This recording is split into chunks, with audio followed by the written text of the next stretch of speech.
Bonjour Nicolas Bouzou. Bonjour à tous. Allez Nicolas, on profite ce matin des difficultés qu'ont rencontrées beaucoup d'auditeurs d'Europe 1, sûrement dans les transports hier, pour faire un petit point sur l'ouverture à la concurrence des TGV. On en est où? Ça remonte à il y a 2 ans maintenant cette histoire. Eh oui, et alors la concurrence pour faire fonctionner l'économie quand le pays est bloqué, là vous touchez une corde sensible, Dimitri.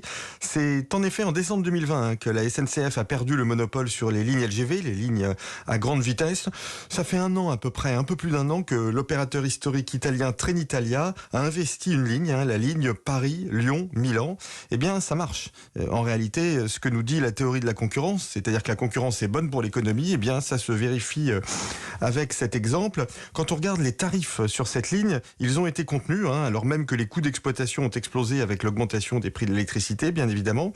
Et puis, ce que l'on voit aussi, c'est que l'opérateur italien, Trenitalia, mais c'est vrai aussi de la SNCF, bénéficie sur cette ligne d'excellents taux de remplissage. Donc cette ouverture à la concurrence n'a pas été un jeu à somme nulle. Le marché s'est élargi.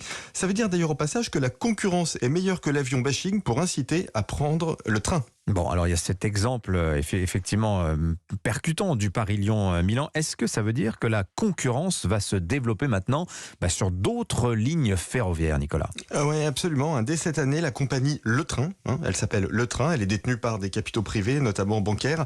Elle devrait faire circuler dès cette année des trains à grande vitesse entre plusieurs villes de l'ouest de la France. Mais c'est vrai que le déploiement de nouveaux acteurs ferroviaires en France, c'est long.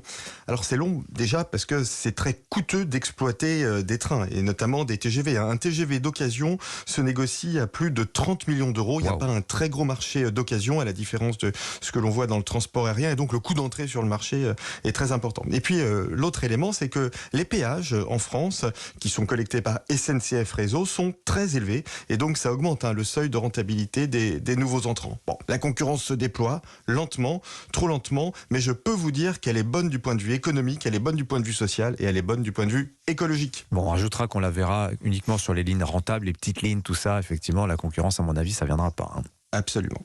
Merci beaucoup, Nicolas Bouzou. C'était l'édito éco avec Chronopost.